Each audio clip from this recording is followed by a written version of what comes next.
बिस्मिल्लाहिर्रहमानिर्रहीम अस्सलामुअलैकुम वरहमतुल्लाहि वबरकातुहू। उर्दू लिखना सीखे कि एक नई टॉपिक के साथ आज के इस वीडियो के अंदर मैं आप लोगों के सामने हाजिर हूँ।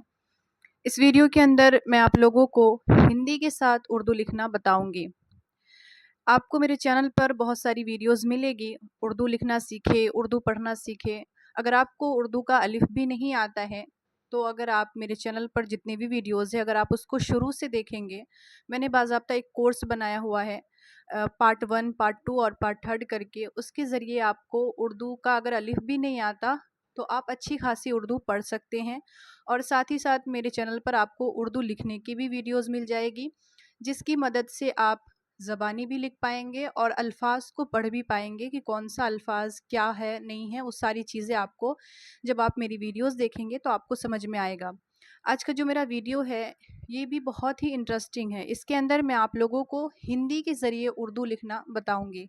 इससे पहले मैंने अपने वीडियोज़ में कई दफ़ा आपको बताया था कि मैं इंशाल्लाह जल्द ही एक नया टॉपिक ऐड करने वाली हूँ, जिसके अंदर मैं आप लोगों को हिंदी के साथ उर्दू लिखना बताऊंगी। क्योंकि उर्दू जो है ये अक्सर लोगों को नहीं आता। अगर पढ़ना आ भी जाता है तो लिखना नहीं आता, ये बहुत मुश्किल होता है ज़बानी लिखना। और अल्फाज को सही पढ़ना ये बहुत मुश्किल होता है। तो इसके सबसे आसान तरीका क्या है कि आप इसको हिंदी के ज़रिए सीखें, जो मैंने अपने वीडियोज़ में आपको सिखाया भी है। पीछे जितनी वीडियोज़ है मेरी वो हिंदी के ज़रिए ही मैंने आपको उर्दू लिखना बताया है। अब बाज़ाब्ता मैं आपको अल्फाज लिख कर बताऊँगी। अब से जो मेरी वीडियो आएगी उसके अंदर मैं आपको बाज़ाब्ता लफ्ज़ लिख कर बताऊँगी।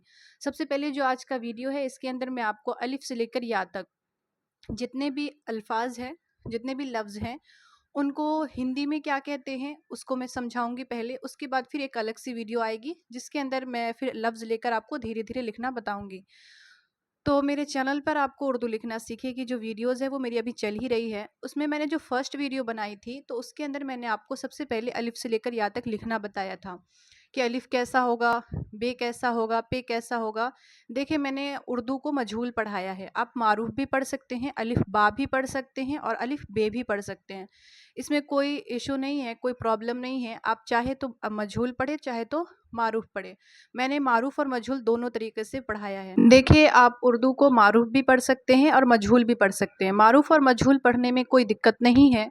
आप चाहे तो मारूफ पढ़े चाहे तो मजहूल पढ़े। मैंने मारूफ और मजहूल इसलिए मतलब आपको बता देती हूँ इसका डिफिनेशन की आखिर वजह क्या है मेरे पढ़ाने का उर्दू को मजहूल।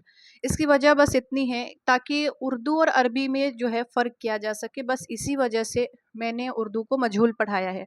और बाज़ अल्फाज को मैंने मारूफ भी पढ़ाया है और मैंने वीडियो में बताया भी है आपको। तो बस इसीलिए मैंने उर्दू को मजहूल पढ़ाया है ताकि नुरानी कायदा जो अरबी में इस्तेमाल होता है अलिफ बा, तो उसमें फ़र्क किया जा सके कि अलिफ बा ये अरबी में होता है और उर्दू में जब हम इसको लिखते हैं तो अलिफ बे पे इस तरीके से आता है। दोनों में थोड़ा सा फ़र्क है। बस उसके फ़र्क को बताने के लिए मैंने उर्दू मजहूल पढ़ाया। बाकी आप मारूफ भी पढ़ सकते हैं, इसमें कोई मसला नहीं है। तो चलिए हम टॉपिक पर चलते हैं। हमारा टॉपिक क्या था कि उर्दू लिखना सीखे। इसकी मेरी वीडियोस मेरे चैनल पर आपको मिलेगी उर्दू लिखना सीखे की। उसके अंदर मैं आपको जोड़ सिखा रही हूँ। पहले मैंने क्या सिखाया, अलिफ से लेकर या तक लिखना सिखाया। उसके बाद मैंने जोड़ सिखाया, अलिफ का जोड़, बे का जोड़, पे का जोड़, टे का जोड़, ये कैसे लिखा जाएगा, इससे कैसे अल्फाज बनेंगे, वो सारी चीज़ें आपको मेरे उर्दू लिखना सीखे की वीडियोज़ में मिल जाएगी। और अभी वो मेरी वीडियो चल भी रही है, मतलब अभी मैंने वो मेरा कंप्लीट नहीं हुआ, जोड़ जो है अल्फाज का जोड़ वो चल ही रहा है। उसके साथ ही मैंने एक नया टॉपिक ऐड किया है। इसके अंदर मैं आप लोगों को हिंदी के में अलिफ को क्या कहते हैं, बे को क्या कहते हैं, पे को क्या कहते हैं, ये तरतीब बाय तरतीब बताऊंगी। और फिर उसके बाद अल्फाज लेकर पहले हिंदी में लफ्ज़ लिखा रहेगा, फिर उसके बाद उसकी हम उर्दू बनाएंगे। तो चलिए वीडियो ज़्यादा लंबा हो रहा है, हम अपनी वीडियो को शुरू करते हैं। आपको यहाँ पर बोर्ड पर लफ्ज़ दिख रहा होगा, जिसमें सबसे पहले आप यहाँ पर गौर करें। मैंने यहाँ पर लिखा है अलिफ, ये क्या है, अलिफ है, ठीक है। और फिर मैंने क्या लिखा है, अलिफ को हिंदी में क्या कहते हैं उसको मैंने यहाँ पर बीच में लिख रखा है। बे को क्या कहते हैं, पे को क्या कहते हैं, वो सारे अल्फाज मैंने लिख रखे हैं। उसके बाद मैंने उसकी यहाँ पर हिंदी में उसका जो लफ्ज़ है यानी अलिफ, तो अलिफ कैसे लिखा जाएगा तो यहाँ पर भी मैंने लिख दिया है, ठीक है। ये है बे, तो बे को मैंने यहाँ पर हिंदी में लिखा है। उसी तरीके से पे है, पे को भी मैंने सबको यहाँ पर लिख दिया है। और फिर उसको हिंदी में क्या यूज़ करेंगे उसको मैंने बीच में लिखा है। तो चलिए हम वीडियो को शुरू करते हैं। सबसे पहले हमने आपको बताया वहाँ पर क्या है, अलिफ है। ये क्या है, ये अलिफ है, ठीक है। और अलिफ कैसे लिखा जाएगा, कैसे, यहाँ पर देखें, ऐसे अलिफ को कैसे लिखते हैं हिंदी में, इस तरीके से लिखते हैं, ठीक है। और अलिफ को हिंदी में कहते क्या है, यानी अलिफ है ये उर्दू में हो गया, ठीक है। ये अलिफ क्या है, मतलब उर्दू में है, लेकिन इसको हिंदी में अगर हमें इस्तेमाल करना है तो उसके लिए हम क्या इस्तेमाल करेंगे, तो अलिफ के लिए हम क्या इस्तेमाल करेंगे, औ का इस्तेमाल करेंगे। किसका इस्तेमाल करेंगे, औ का। स्वर का जो पहला वर्ड है औ, ये स्वर और व्यंजन ये दोनों अलग है। अ से लेकर अह तक को स्वर कहते हैं और क से ज्ञ तक को व्यंजन कहते हैं, ठीक है। तो स्वर का जो पहला वर्ड है अ, ये उर्दू के अंदर क्या इस्तेमाल होता है, अलिफ के लिए इस्तेमाल होता है, ठीक है। उसके बाद है बे, यहाँ पर देखिए मैंने बे भी लिख रखा है। बे के लिए क्या इस्तेमाल होता है हिंदी के अंदर, बे के लिए इस्तेमाल होता है ब। बे के लिए क्या इस्तेमाल होता है, ब। ये व्यंजन का लफ्ज है, ठीक है, वो ऊपर वाला स्वर था। उसके बाद है पे, ठीक है। पे यहाँ पर लिखा हुआ है मैंने। पे के लिए कौन सा वर्ड इस्तेमाल होता है हिंदी के अंदर, तो पौ का इस्तेमाल करते हैं। उसके बाद है ते, क्या है ये, ते है। यहाँ पर देखिए मैंने ते को भी लिख रखा है। ते के लिए क्या इस्तेमाल होता है हिंदी के अंदर, तो तौ का इस्तेमाल होता है। किसका इस्तेमाल होता है, तौ का। उसके बाद है टे, यहाँ पर देखिए मैंने लिख रखा है टे। टे के लिए किसका इस्तेमाल होता है हिंदी के अंदर, टॉ का इस्तेमाल होता है। किसका इस्तेमाल होता है, टॉ का। उसके बाद है से, यहाँ पर देखिए मैंने से भी लिख रखा है। से के लिए किसका इस्तेमाल होता है, सौ का इस्तेमाल होता है। किसका इस्तेमाल होता है, सौ का। देखिए सौ जो है ये दो तरह से होता है, एक दूसरी सौ भी आती है। ये जो सौ है ये छोटी सौ, इसका इस्तेमाल होता है।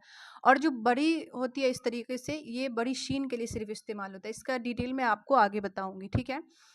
आगे है देखिए जीम, क्या है ये, जीम है, यहाँ पर मैंने लिख रखा है। जीम के लिए क्या इस्तेमाल होता है, तो जॉ इस्तेमाल होता है। उसके बाद है चे, यहाँ पर देखे, चे के लिए क्या इस्तेमाल होता है, चौ इस्तेमाल होता है हिंदी में, ठीक है। और हे के लिए, जो उर्दू में हे है, उसके लिए हिंदी में क्या इस्तेमाल करते हैं, हौ का इस्तेमाल करते हैं। देखिए खे के लिए क्या इस्तेमाल होता है, खौ का इस्तेमाल होता है हिंदी के अंदर। उसके बाद है दाल, दाल के लिए किसका इस्तेमाल होता है हिंदी के अंदर, दौ का इस्तेमाल होता है। उसके बाद है डाल, यहाँ पर देखें मैंने डाल भी लिख रखा है। डाल के लिए उर्दू के अंदर मतलब डाल इस तरीके से होगा, और हिंदी में क्या इस्तेमाल करेंगे, डॉ का इस्तेमाल करेंगे। उसके बाद है जाल, ठीक है। जाल के लिए किसका इस्तेमाल करेंगे हिंदी में, जौ का इस्तेमाल करेंगे। उसके बाद है रे, यहाँ पर देखें रे है। रे के लिए हिंदी में क्या इस्तेमाल करेंगे, रॉ का इस्तेमाल करेंगे। तो यहाँ पर आपने देखा मैंने आपको अलिफ से लेकर रे तक के बारे में बताया कि अलिफ को हिंदी में क्या कहते हैं, तो अलिफ को हिंदी में क्या कहते हैं, औ कहते हैं। बे को हिंदी में क्या कहते हैं, ब कहते हैं। उसके बाद पे को हिंदी में क्या कहते हैं, पे कहते हैं। ते को हिंदी में क्या कहते हैं, तौ कहते हैं। टे को टॉ, और से को सौ। उसके बाद जीम को जौ। चे को क्या कहते हैं, चौ। और हे के लिए क्या इस्तेमाल होता है हिंदी में, हौ। खे के लिए खौ। उसके बाद दाल के लिए दौ, और डाल के लिए डाल का इस्तेमाल होता है। और उसके बाद जाल के लिए जौ का इस्तेमाल होता है, और रे के लिए रॉ का इस्तेमाल होता है। तो यहाँ पर मैंने आपको सिर्फ अलिफ से लेकर रे तक के बारे में बताया कि अलिफ से लेकर रे तक का जो लफ्ज़ है उसको हिंदी में क्या इस्तेमाल करते हैं। बाकी का जो और छूट रहा है हुरूफ तहज्जी, इंशाल्लाह उसको हम अगली वीडियो में बताएंगे। तो आज बस आपको इसकी मश्क करनी है, बस आपको समझना है कि अलिफ को हिंदी में क्या इस्तेमाल करेंगे, बे को हिंदी में क्या इस्तेमाल करेंगे, पे को हिंदी में क्या इस्तेमाल करेंगे, इस पर गौर करना है। इंशाल्लाह धीरे धीरे जैसे मेरी वीडियोज़ आगे जाएगी आपको उर्दू लिखना आसानी के साथ आ जाएगा। और मेरे चैनल पर आपको उर्दू लिखना सीखिए का जो दूसरा वीडियो मेरा आ रहा है, जिस पर जोर मैं सिखा रही हूँ, वो भी आप ज़रूर देखिए। उससे भी आपको बहुत फ़ायदा होगा, और इससे तो फ़ायदा होने वाला है ही, इससे तो और फ़ायदा आपको होगा क्योंकि आप हिंदी के ज़रिए उर्दू लिखना सीखेंगे। तो चलिए आज के लिए बस इतना। उम्मीद तो करती हूँ कि आपको वीडियो अच्छी लगी होगी। वीडियो अच्छी लगी है तो लाइक शेयर कर दीजिएगा, और अगर मेरे चैनल पर नए हैं तो चैनल को सब्सक्राइब करके बेल आइकन भी प्रेस कर दीजिएगा, ताकि इसी तरीके की जो भी इंटरेस्टिंग वीडियो हो और जो भी जिससे आपको फ़ायदा हो सके उसकी नोटिफिकेशन आपको बिल्कुल टाइम पे मिल जाए। आपको मेरे चैनल पर हर एजुकेशन की वीडियो मिलेगी, और अच्छी मतलब तरतीब में मैंने बताया है। मैंने अपने पूरी कोशिश की है ताकि मैं आपको अच्छे तरीके से और आसान तरीके से हर चीज़ सिखा सकूं। तो आपको अगर मज़ीद कोई प्रॉब्लम है तो आप मुझे कमेंट बॉक्स में पूछ सकते हैं, और बाकी जो भी आपको अगर कोई दूसरी बुक चाहिए या किसी दूसरी बुक की डिटेल चाहिए तो वो भी आप मुझे कमेंट में बता दें। बाकी जो मैंने अभी बताया है इसकी प्रैक्टिस करें, हर चीज़ जो भी चीज़ें होती हैं, चाहे वो आप हिंदी पढ़ें, इंग्लिश पढ़ें, उर्दू पढ़ें, जो चीज़ पढ़ें, अगर आप उसकी प्रैक्टिस नहीं करेंगे तो फिर आपके लिए बहुत मुश्किल है उस चीज़ को समझना। तो समझने के लिए प्रैक्टिस बहुत ज़रूरी है, तो इसकी भी प्रैक्टिस करें। तो आज के लिए बस इतना ही। इंशाल्लाह इसका जो अगला वर्ड है उसमें हम मिलेंगे। तो आज दुआ में याद रखिएगा। अल्लाह हाफिज़।